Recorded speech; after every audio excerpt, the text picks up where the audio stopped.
Hello everybody, it's GirlGotGame, and welcome back to our life. Now I know, we're starting Derek's route today, and this is not Derek. I have not forgotten, there isn't like a secret additional Cove episode that's coming out today. But I have changed some things, so I thought I'll give you a quick rundown before we get into the meat of Derek's route.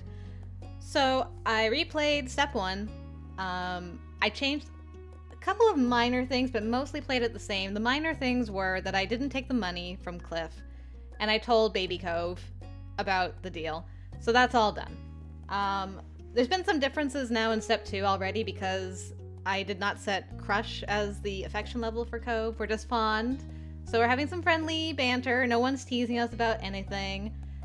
But for Derek, I have changed. I think I was either direct or relaxed and fond to now nervous crush. So when I was going through the prologue for step 2, some things were starting to change with Derek showing up right now. So I'm like, oh, you know what? This game is great at just having changes based on your affinity with characters. So I thought, let's redo this intro with Derek, and then I'll skip through and I'll edit out unnecessary bits and so forth. So that's my plan. Let's meet up with Derek. I don't know when I can skip again because I was skipping through a couple of it and then I'm like, you know what? I'm gonna go back. Gonna save it. We're gonna start from here. So here we go. Your thoughts were quickly interrupted by a shout. There you are! You shared a confused look with Cove. As one, both of you stepped through the open door onto the neighborhood street. It didn't take long to locate the source of the noise. You spotted Derek just a few yards down the road. He ran up to you. I'm happy to see him! Derek was certainly a welcome guest in your neighborhood. It was a pleasant surprise whenever he showed up.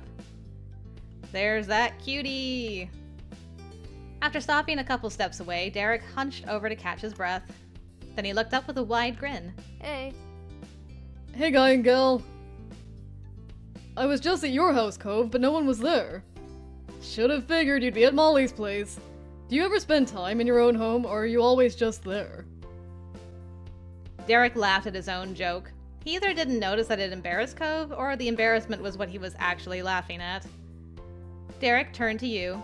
He was going to say more when his eyes widened and he gasped. What's that? You followed his gaze, unsure. Then you realized what he meant. You were still holding Mr. Holden's gift. This? It's kind of like a bouquet of flowers, but made out of fruit. Nice. Can I have some? Sure, we can share. Derek grew more excited by your words bouncing on the balls of his feet. Awesome!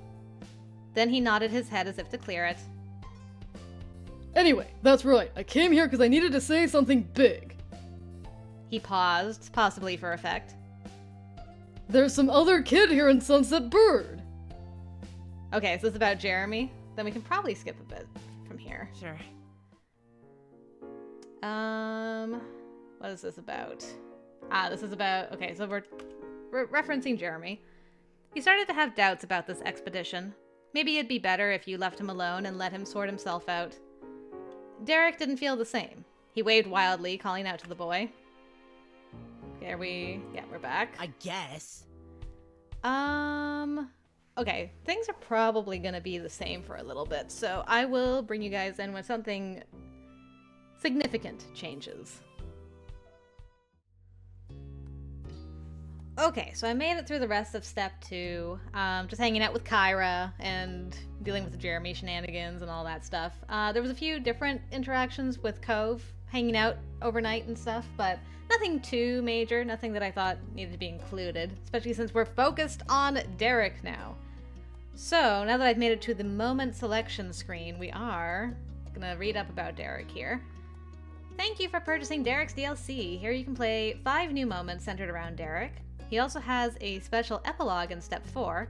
To unlock it, you need to fulfill these conditions. Play all of 5 of the Derek DLC moments. Completing Suarez with Cove or by going alone is alright, so long as you finish the moment. Choose to remain in touch with Derek during step 3. Then you will have the option to play Derek's epilogue during step 4. You can only have 1 epilogue per playthrough. You can make a save on the epilogue selection page to reload there and pick another later. Derek's DLC can be a friendship or romance story. There you go. Okay, so we got 5. So we'll do Soirez on Derek. So what I was thinking of doing... I know there's a couple in here that are Derek Central, like summer work, for example. I can't remember, and I think he shows up at the mall. I might show a couple of things from there that are a little bit different if they're significant enough. But otherwise, my plan, my grand plan, everybody, is to do the random number generator for Cove, the Cove side. I'm going to play whatever moments in that order. If I get a repeat, that's the end of the moments that I'm doing for Cove. So I'll show you what that looks like when I'm finished. But yeah, I'm basically going to see what kind of a different Cove I'll get in step 3 if I don't do every single moment. And it'll make my playthrough a little faster too. But I'm still like invested enough. I want to see what changes happen. So that's what I'm going to do.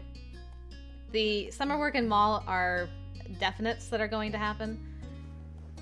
And like I said, I'll bring you in if something significant changes in either of those. And then when I'm done with all that, then we're going to come here and we're going to do a proper moment with Derek. All right? All right, cool.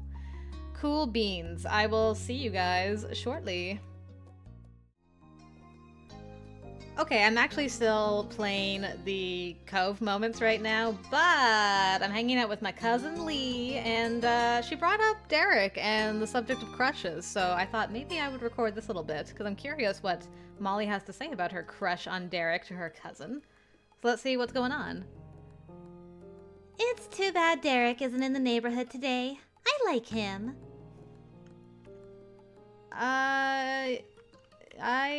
So what do I want to do? Is he a good person? I really like him too. I knew you would. So exactly how much do you like him? Or maybe there's someone else that I haven't heard of yet? Lee wriggled her eyebrows at you suggestively, and you knew exactly what she was implying. I have a crush, yeah. Lee's eyes sparkled in an instant like she just hit the jackpot. What? Who is it? You can see Kyra and Mr. Holden get out of town. I love that. It's Derek. For real? Ah, that's so cute. And I think he likes you too. You weren't surprised when Lee started squeezing you for more details, and you answered as much as you were comfortable with. Two of you talked about your preferences and who you liked and stuff. You found that it was nice having someone to speak with about these sorts of things. Okay, just a little girl talk with our cousin. I wanted to include that. Okay, back to the void with you all. I'll bring you back in a second. Okay, I'm nearly done playing through all my Cove moments that the number generator has picked for me. Now I'm doing like the Derek stuff on Cove stuff. The Derek stuff on Cove stuff. Yes, English. I'm doing the Derek stuff on the Cove moments right now. So we're at the mall. Kyra has absconded with us. We just got smoothies, so I thought I'll ask Derek if I can try his smoothie, maybe. Can I have a sip of yours, Derek? You can. Ah, look at that blush, though! He held his cup out for you to take it, but instead it was easier to just lean forward to take a sip from his straw. He blushed slightly at the gesture. That is good mango. Thanks. That's what we do with our fruits. Sharing is caring. Derek winked, causing a small laugh to escape you. The mango in his smoothie actually reminded you a lot of that fruit bouquet you had at the start of summer.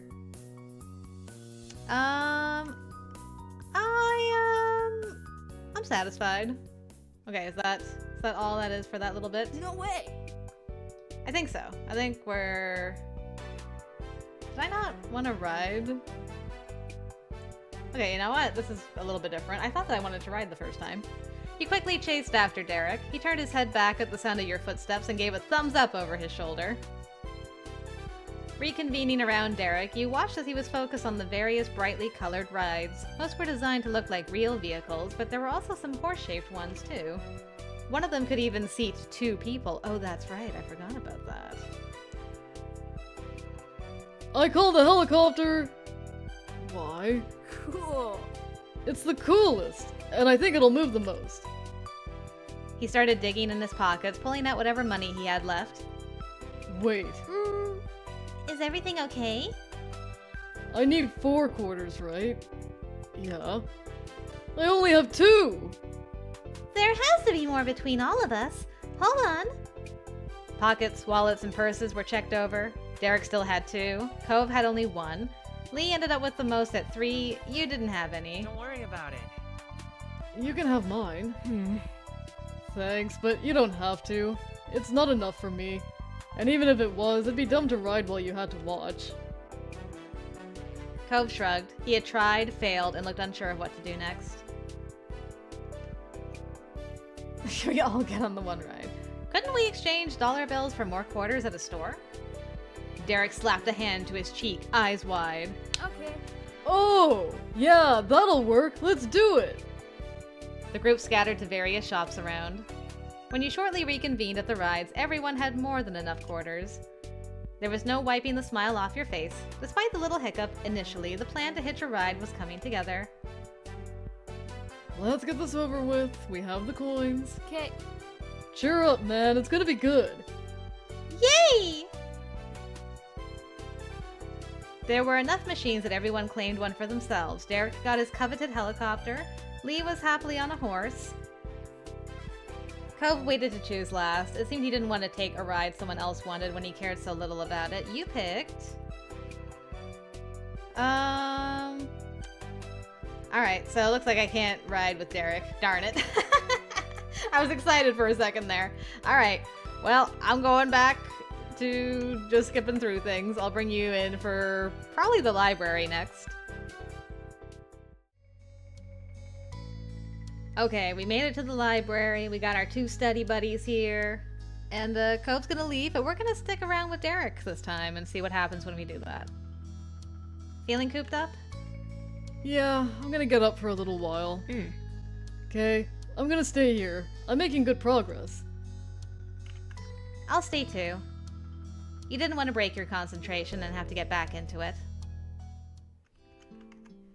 How's your assignment coming along?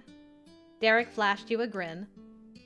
It's whizzing by, no problems. How about yours? It's going okay. That's cool. But weird to think that we'll be back at school soon, huh? Yeah, a new school year. Are you looking forward to it? Wouldn't say I was looking forward to it, but this year's gonna be the year. The year of what? Right. The year I'm on the team! He pumped his fist in the air and momentarily became too loud for a library again. The team? Which one? Football. Or soccer. Why not both? That'd be pretty sweet, but I need to give it my all, whatever it is. Can't split my focus forever. Thing is, I haven't figured out how I'm gonna pick. I'd have more time to practice and get real good if I stuck with just one. I don't know.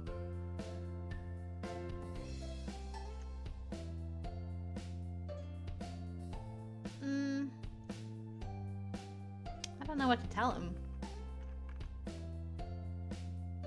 The one you do best in is not necessarily the one you had the most fun in. I prefer football to soccer, personally, just because I've always sucked at soccer. Do what makes you happy. I'm happy playing both, but I'd be happier being better. But hey, how about you? What's the new school year got in store for you? Naps if I'm lucky. Basically. Naps if I'm lucky. I get it. Just don't get caught. You continued swapping visions of the year ahead until Cove returned. With a start, you realized that a solid 15 minutes had slipped by. It had only felt like a few moments. With fresh minds, you all turned back to your work. Huh. Man, that went a lot faster than when you go to hang out with Cove.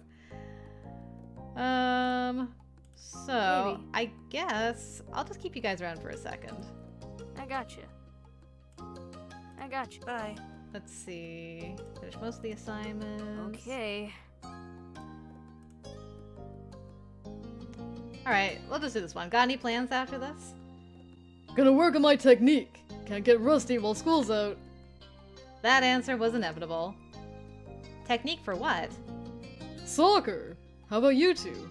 So you have decided it's gonna be soccer. You considered the question, mostly in case your moms had something penciled in for the evening that you'd forgotten. Nothing planned. Me neither. Oh, that's my dad's car.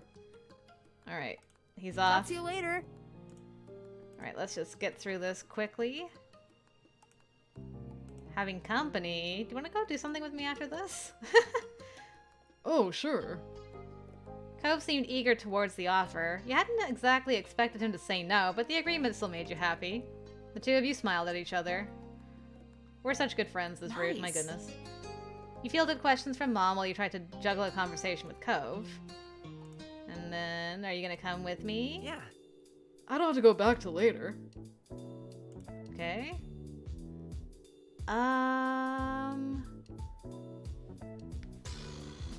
What is this in reference to? Oh, right, he's gonna offer to cheat for me. This is actually gonna take a little bit longer, so I'll skip ahead and I'll bring you back in a second. Okay, we have made it back to the moments page after all of that. Turns out the number generator loves Cove. The only moment that it wouldn't let me do was the road trip before it started to repeat on numbers. And obviously Suarez is going to be left for our boy Derek. But everything else was done, so a few different options were had. Some scenes were quite a bit different, which was interesting for me. But yeah, I'm curious how that's going to affect Cove in the next step. But we're not here for Cove. We're here for our boy Derek. So, finally, let's pick a number 1 to 5 and see what we're doing first. We're doing Suarez first. Sorry. No. We need to leave Suarez for last. I've decided. I'm making an executive decision here. You cannot pick Suarez first. Alright, I'm changing the number 1 to 4. Suarez, you can just be ignored for right now, okay? You just chill out. Okay, we're gonna do siblings. Siblings first.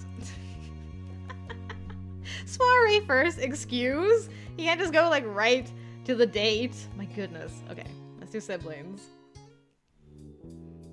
You stretched your arms high as you stepped into the spot on your wooden floor where the last rays of sunshine landed. The remaining warmth of the day was still enough to tickle your skin. You felt pleasantly full from dinner, and the only thing that was left on your plate was waiting for a knock. Hi? Derek closed your door as he came in behind you. You'd gotten to spend the afternoon together, and you knew his mom would arrive to pick him up any minute. Thanks for having me over, Molly. You're welcome. It was nice that you wanted to do the dishes for everyone, even though my mom still made Elizabeth take her turn. Derek pressed his palms together, flipping each hand over and under in a loop. It could almost be viewed as a mock washing gesture, but he was probably being awkward. I just thought it'd be fair. I didn't help with the cooking. You can do my dishes anytime, Derek. Oh, Derek. You're so sweet. Aw. Thanks. Oh, Derek, Mr. Manners. But before you could settle in enough to even take a seat, a pounding set of thuds cracked the laid-back mood. Derek scrunched his limbs totally inward from the shock. You'd been keeping an ear out for that exact sound, but it was completely unnecessary. Tourists halfway across town wouldn't miss that blare. The racket was followed by the door Derek had so carefully closed moments ago roughly swinging open. Obviously, the person on the other side wasn't Mrs. Suarez. It was your older sister. With a huff and an eye roll, she delivered a brief message as fast as she could spit it out. Girl. I gotta go back into my early teen years where I'm like angsty with my sibling. Come on. Derek's mom is here, and our mom made me come get you about it. Go do the dishes, Elizabeth. Why did you knock if you weren't going to give us a chance to answer? She gave you the stink eye, but didn't waste a single extra word on you. In one motion, she curled her fingers over the edge of the door, twisted around, and yanked the door shut. The books and boxes on your desk shelves shook. Derek's teeth clattered too. He whispered through the grimace. Man.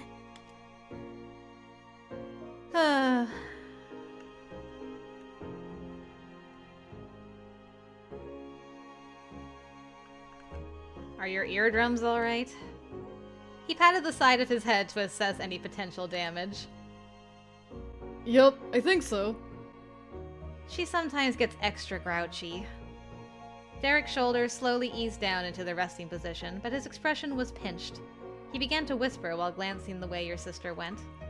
His voice was hushed, secretive, almost afraid Elizabeth might slap the door open again and find out he was talking about her. Do you think it's about the dishes? Or... I don't know. You could only give a half-hearted answer. You struggled to understand why Elizabeth acted out the way she did a lot of the time. But your mom is waiting. We've got to go so you can get home. Right! Molly? Derek's mouth opened and closed without saying anything else. He lifted a hand to try gesturing, but dropped that without it going anywhere. It made you raise your eyebrow. Yeah? His bright green eyes squinted hard into narrow slits, but you could still see the way they darted around. His gaze was trained on the ground, scanning across the floorboards, though everything that really mattered was probably inside his actual head. Well... I was wondering. He paused again. Derek's hands balled into tight fists. He let out a breath and finally asked a question. Are you busy tomorrow? You blinked. That was all? No? The simple answer still made Derek flinch. It might not be all. Really? I think so. Why? Then... He spread his fingers and arms out in not quite a shrug. would you want to come over to my house for the day? The tone of voice and pose he took was casual in a scripted way. He definitely wanted you to feel like it was totally optional and no problem if you turned him down. You couldn't tell if that was the end or just another point in a process, but you were going along for the ride. I can probably do that. I'd have to ask my mom's. Derek leaned in closer, slowly opening his eyes wider. Some kind of suspense was growing. Alright. He dipped his head in tiny, repetitive nods. The look on his face went distant again, the way it did when he was thinking deeply. Then, finally, he flung his hands up to complete the shrug and spoke the question he'd been stalling on. Would you want to come over tonight instead and sleep over? We could, like, camp out in my living room. It'd be fun. Our own little party. I see. Well, now I'm feeling nervous. I know that's pretty out of nowhere. If you can't make it, or don't wanna, or anything, I'm totally cool with it. I want to. Hopefully my mom's will let me. Awesome. Come on, we'll ask right now. Yeah, definitely. My mom is waiting for us. The two of you left your bedroom and bounded down the stairs, one after the other. Your warm greeting came as you hit the landing point on the first floor. Hello. Derek and Molly. Your two moms and Derek's one mom were gathered in the entryway of the living room. Derek reached a hand out towards her and waved it. Hey, Mom. You gave a wave of your own, keeping your hand closer to your chest. After smiling at him and at you, Derek's mom turned her head over her shoulder to speak to your parents. Thank you again for taking care of him. Mom... Derek uncharacteristically broke polite decorum by interrupting his mom. It got her attention and she let him speak. I had something I wanted to ask. You and Mrs. and Mrs. Waverider. Oh? What is it, sweetie? He had the attention and encouragement of all three mothers. On this stage, Derek didn't beat around the bush the way he did before. Please? I was wondering if Molly could come with us and spend the night at my house. My moms are like, He knew your moms well enough to foresee potential concerned reactions, and so Derek sped through his extra terms to make sure they heard that part before answering. We'd set up in the living room instead of my room, and my parents and brothers would still be around. People could keep an eye on us. As expected, Mom and Ma weren't instantly thrilled. They were shocked by the possibility. And while he was successful in avoiding the first obvious pitfall, your mom still had a completely different apprehension to fret about. I don't know. That's pretty last minute. You're about to walk out the door. We couldn't have Molly impose. Derek's mom stayed strangely silent after he popped the question. She fixed a stare at her son, crossed her arms against her chest, and shook her head at him. But the shake didn't mean no. It had another meaning that maybe only a Suarez could get. Still, she smiled. Yes. We can find a place for Molly tonight if there's no family conflict with that, and she would like to come over, of course. Both of your moms turned their faces right towards one another on instinct. They were astounded that Derek's mom didn't mind. Huh. Mom scratched her head over it. Derek had made a huge request with no advance warning, and Mrs. Suarez had 3 children to care for already. It seemed unreasonable to her. For your ma, however, a light began to sparkle in her eyes, and when she noticed you looking, she held your gaze.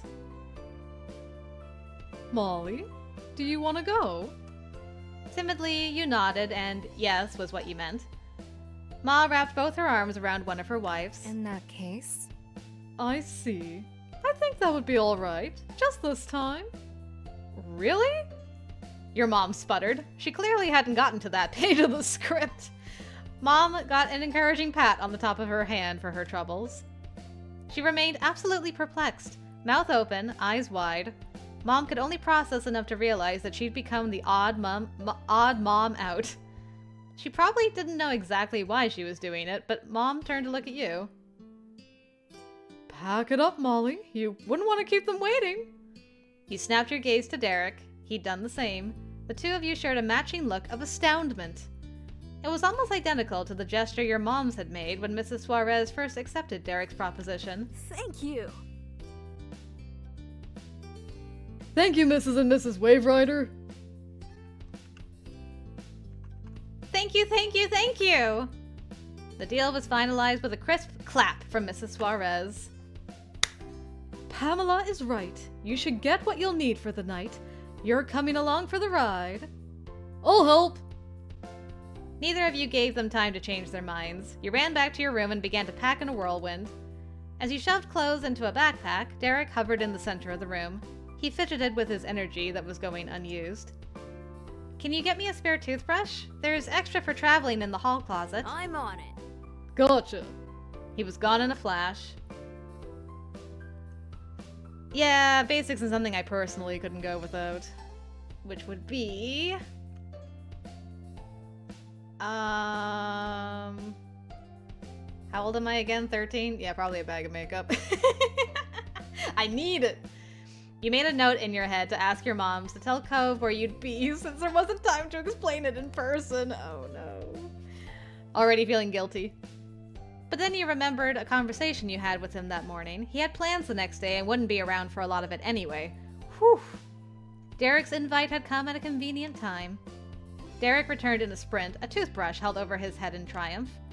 With a grin, you threw it into the overnight bag. That was enough to get you by for a short trip. You zipped it up, hooked it around your shoulder, and went out the door. You checked off the final requirements to leave. For the second time in a matter of minutes, you rushed down your stairs in a flurry of steps, with Derek close enough that you almost stumbled into him. At the bottom, you came to stand in front of the mom group. We're ready. Good night. Perfect. Good luck, kiddos. Have a great time. Gently, rhythmically, Ma ran her hand over your hair. All her precious hopes for your safety and happiness ebbed from her fingertips into you. Take care. Good night, Molly. Okay. Bye, Moms. Ooh, the Suarez vehicle. Mrs. Suarez and Derek gave their own goodbyes, and afterwards they returned to the minivan that had brought them here. And then, almost unbelievably, you slid into the vehicle with them to go on the impromptu sleepover. The chill of the squeaky leather against your hands and the persistent smell of animal cracker crumbs kept you grounded in reality. Derek bounced against the seat back like a kid on a roller coaster and clicked his belt into place for the ride back to his condo. You strapped in too. You never could have imagined the evening taking you down this literal and metaphorical road, but you were eager to find out what had happened next. The sun continued to sink as Derek's mom drove down the highway. When you arrived at your destination, so had night. The condo complex was nicely lit and well maintained. The three of you easily made your way up to Derek's house and went right in. Ooh, let's take a look at the Suarez place. It's very cozy. I like it. It's also incredibly clean. Slipping her set of jangling keys onto a nearby wall hook, Mrs. Suarez called out into the hall from the empty living room. "We're home!" Your unfortunate ears were slammed by the second sibling caused commotion of that evening. Derek's back! Hey, Nicholas!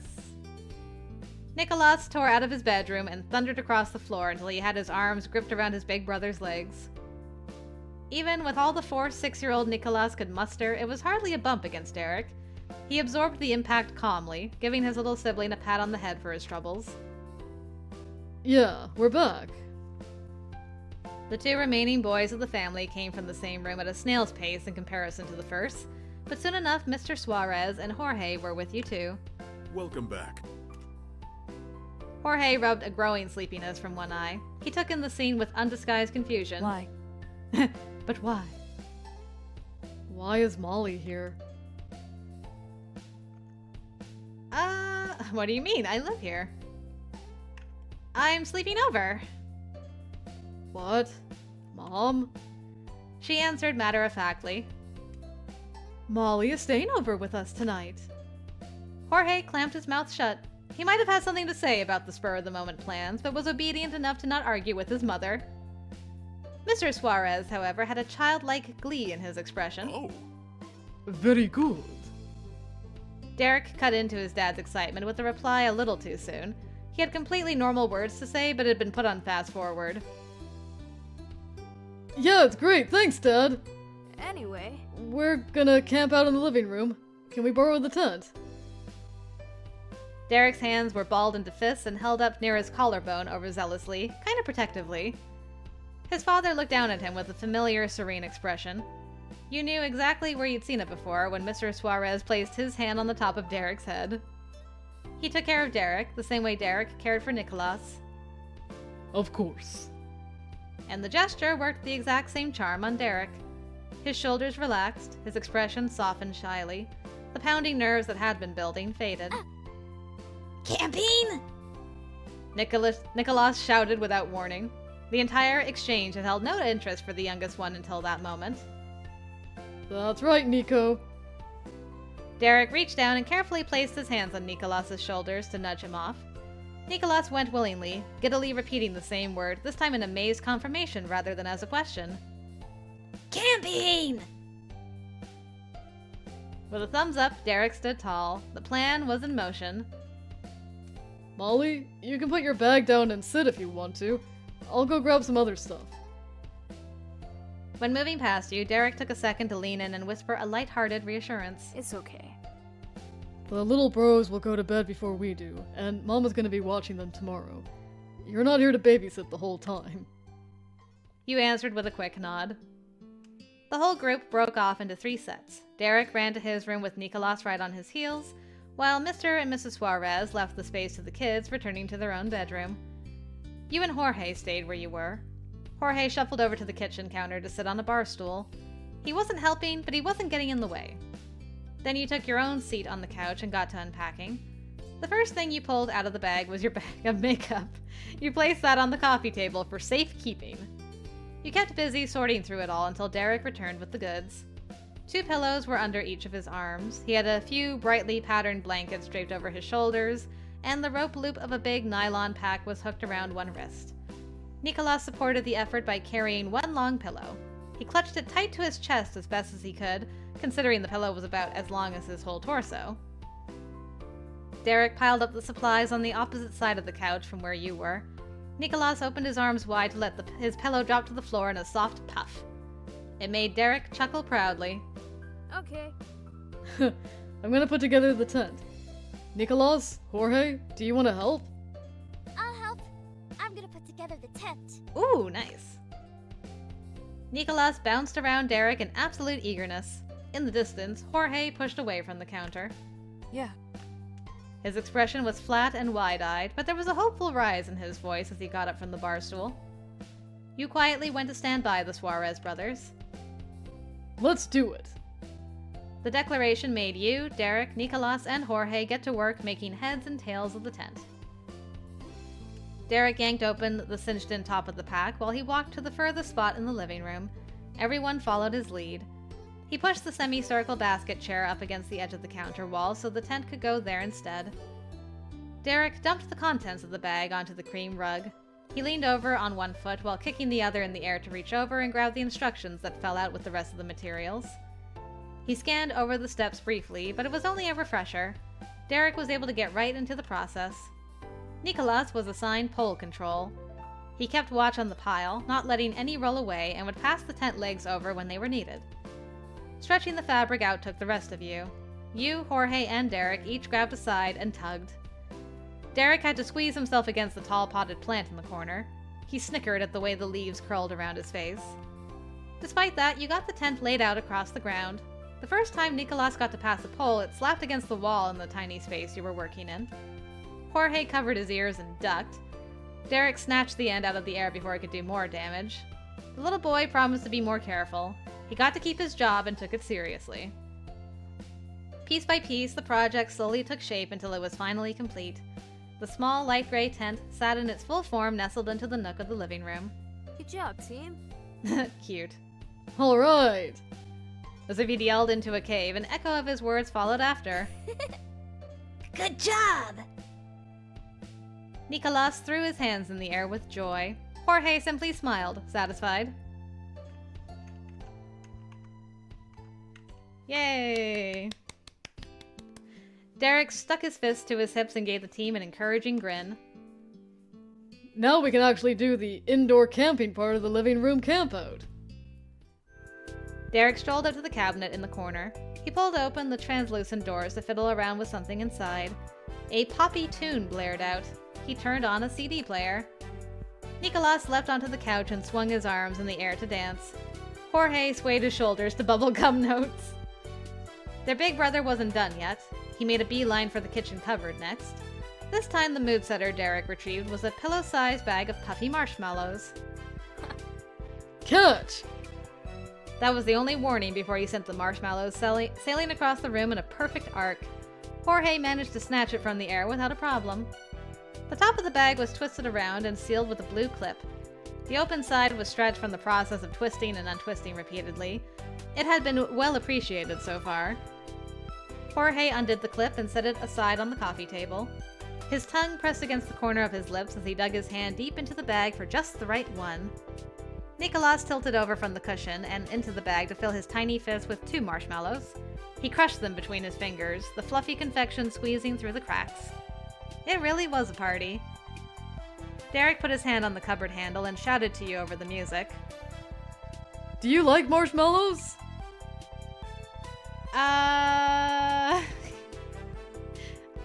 I don't. I never have, but I'm also like really polite, so I'd be like, they're not bad. I'd like one. You grabbed one for nibbling. It wasn't something you wanted to eat most days, but this night was the right time for marshmallows. The cupboard door swung closed, and nothing was there to obstruct your view of the bright grin on his face anymore. He finally joined the rest at base camp, which was the couch at the moment. Jorge, get me one of those too. Without even one warning, Jorge simply flicked a marshmallow at his brother. And same as before, Derek grabbed it in midair. He bit one piece out of the top edge, chewing thoughtfully. Okay. There's no TV while camping, so having a sleepover movie wouldn't make sense. With a swallow of a marshmallow and a snap of his fingers, Derek emphatically declared a grand idea. We'll play an ad-lib game. I'll make up a story, and the 3 of you can fill in some blanks to make it complete. Jorge rolled a shoulder passively. He had finished his first treat and was poking around for another perfect selection. Okay. Nicolas smiled a big white smile. But it wasn't just pearly teeth. His entire mouth was full of marshmallow mush. You took that reaction as a yes. The little ones were on board. I don't mind. Alright, let me think. We need a noun, a thing you can drive or ride on, a shape, a color, a food, and a drink. Nicolas gulped painfully, forcing down way too much marshmallow goop all at once, but he wouldn't let anyone beat him to the punch. A truck! A truck!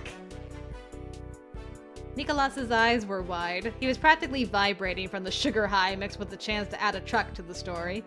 Derek rubbed his back placatingly. That's the ride. Jorge? The middle child plucked at the frayed plastic edge of the marshmallow bag. It might have taken him longer to come up with something than the youngest, but he did contribute an idea. Blue. Cool. We've got a color. Ollie?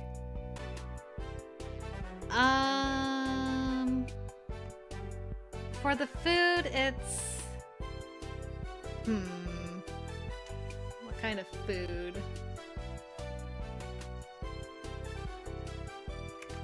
Cookie.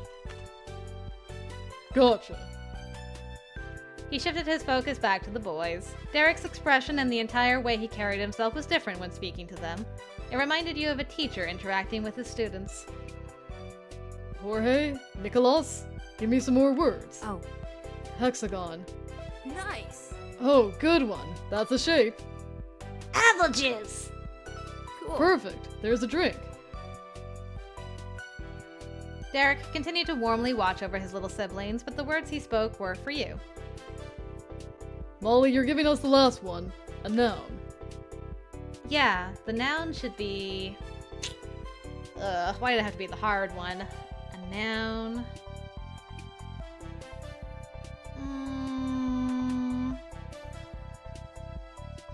A ball. His expression somehow softened even more. Awesome. I love sports that involve balls. Derek pulled his chest back and folded his arms. He smirked, brows angled and eyes squinted. Alright.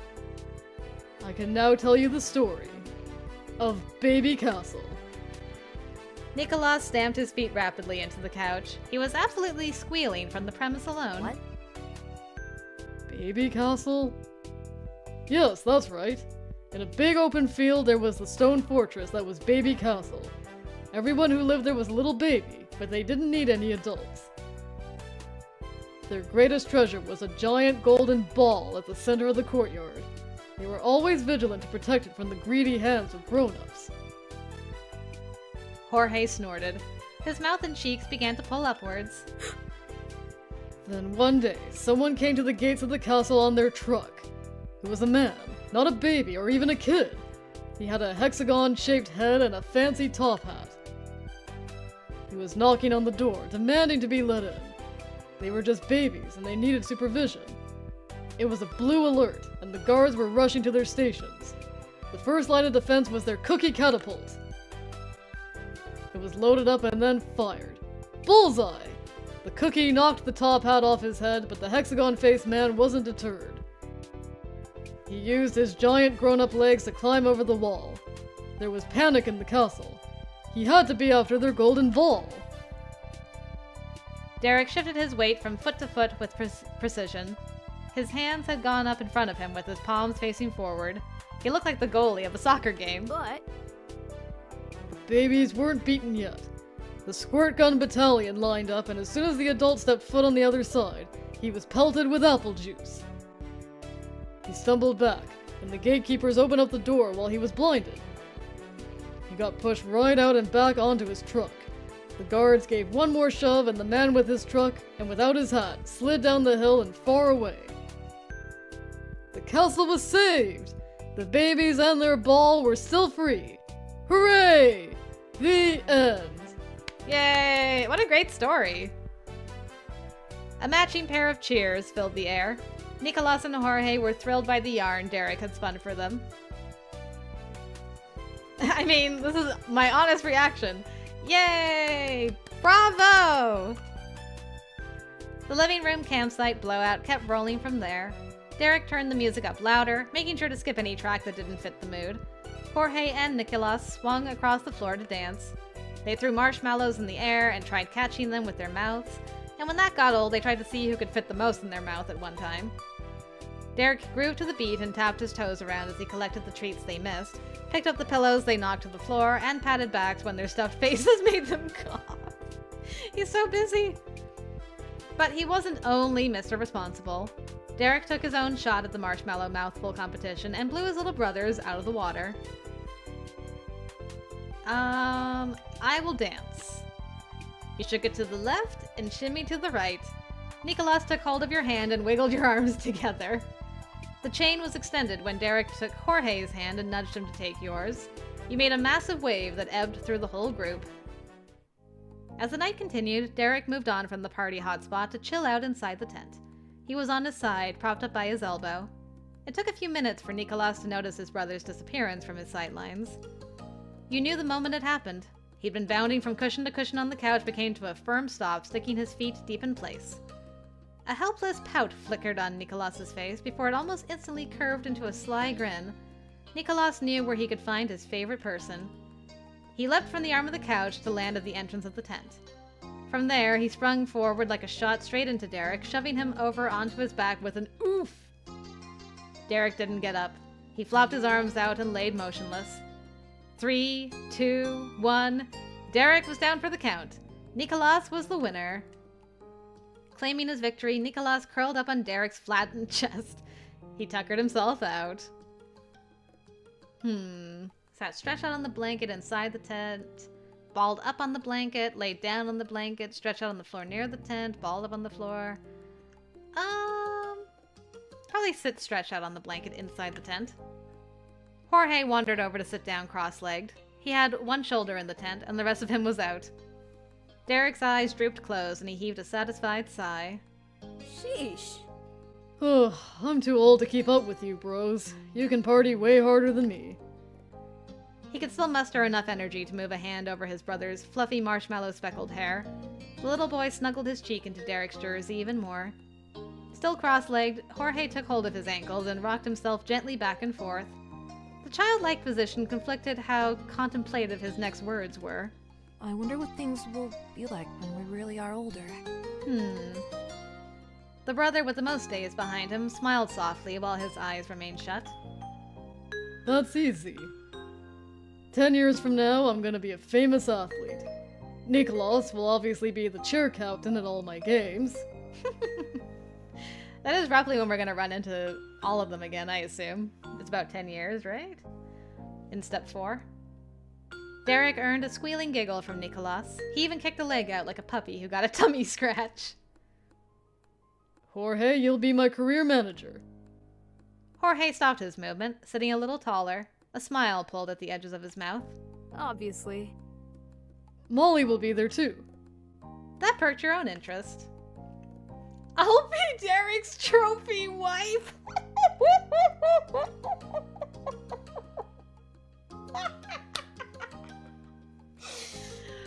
I would never have the audacity! I honestly would just wait for him to keep going.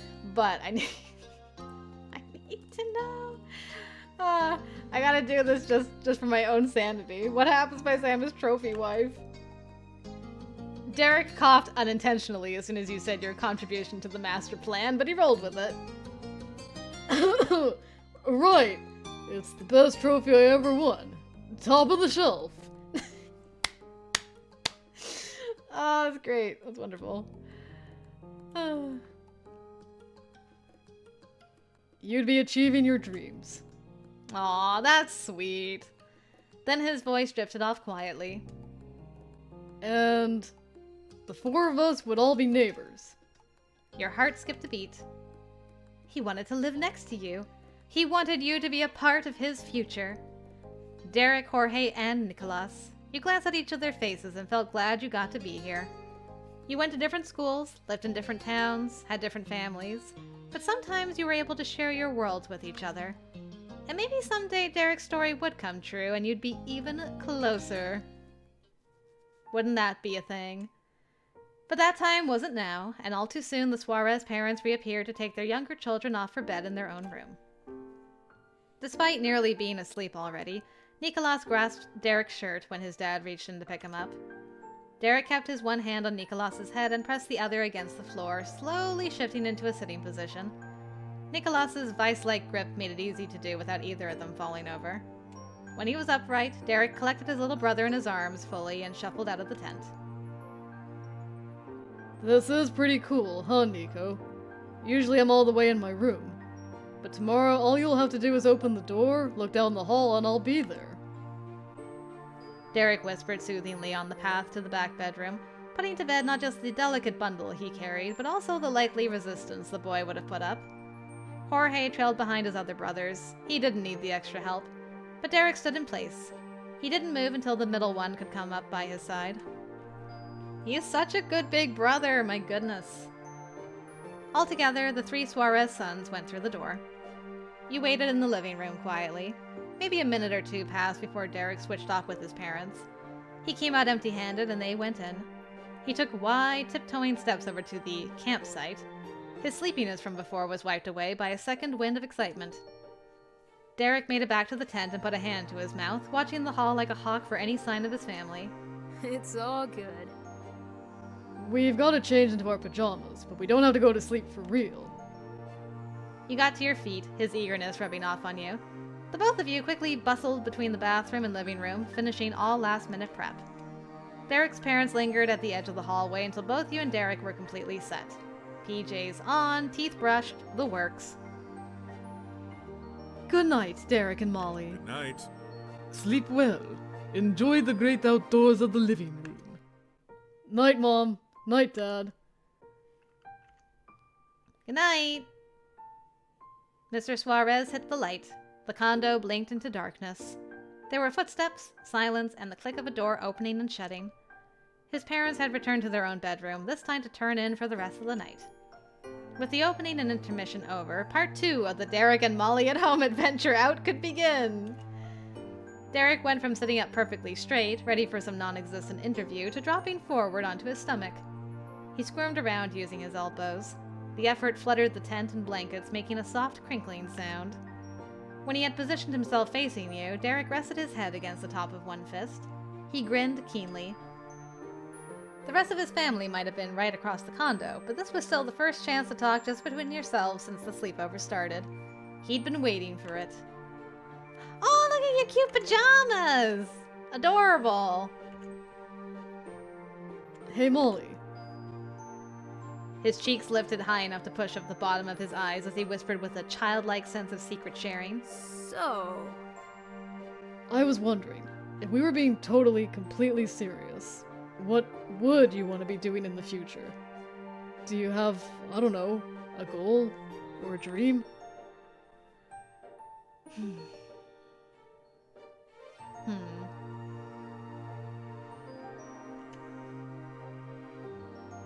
Honestly, at 13, I had no idea what I wanted to do. I still, in a lot of ways, I still don't really have a lot of aspirations. There's some things I enjoy, but I wouldn't say like I have any dreams, really. I certainly didn't at 13. No, not really. no worries. You've got plenty of time.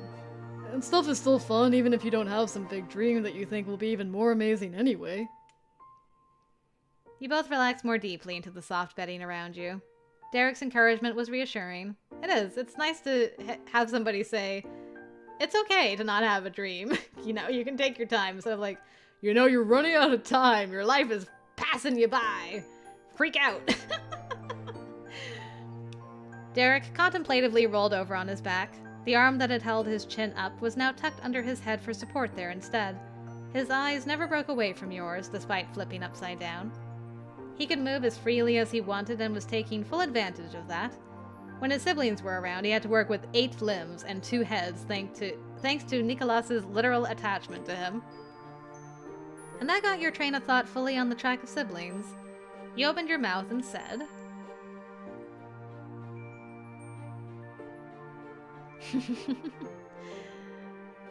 I myself have a little sibling. I'm not the youngest. I have wondered, but I don't think I would want to be an only child. Let's do siblings are complicated. Derek made a valiant attempt to nod along from his lopsided position. Agreed.